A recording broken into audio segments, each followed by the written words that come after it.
Courage, gardez l'espoir, édifiez vos cœurs, votre âme, votre corps, votre esprit, en méditant la parole. Cette parole qui vous sanctifiera, qui vous révélera clairement le chemin du salut. C'est la voix de Dieu parlant à votre âme. Quand Satan vient vous dire que vous êtes un grand pécheur, élevez vos regards vers votre Rédempteur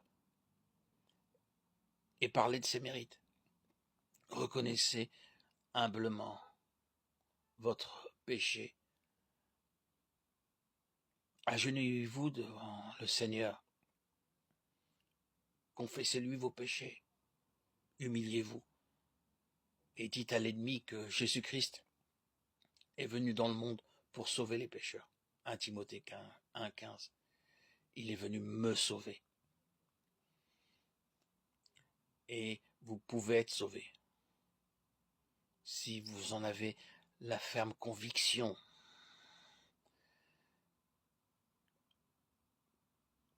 que par son amour infini, il vous permettra de triompher des liens du diable, des chaînes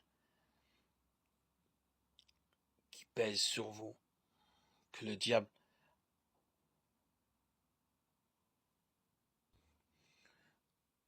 vous pousse à porter, les filets auxquels il vous a piégé. Croyez en cet amour infini. Portez votre regard vers le Seigneur. Faites-lui de la place. Chassez de votre cœur tout ce qui n'est pas de Dieu. Jésus raconta à Simon l'histoire de 2 débiteurs. L'un devait à son maître une petite somme, et l'autre une somme très importante. Mais il remit à l'un et à l'autre leurs dettes. Puis Jésus demanda à Simon, quel était celui des 2 débiteurs qui aimerait le plus son maître? Simon répondit, celui, je pense, auquel il a le plus remis. Luc 7, 43. Nous avons été de grands pécheurs, mais par la grâce de Dieu, par la puissance et la bonté et la miséricorde de notre Seigneur Jésus-Christ, qui est mort pour nous assurer le pardon, nous sommes sauvés. Les mérites de son sacrifice sont suffisants pour nous réconcilier avec le Père. Ceux auxquels il a le plus pardonné l'aimeront le plus et se tiendront le plus près de son trône pour le louer de son grand amour et de son sacrifice infini.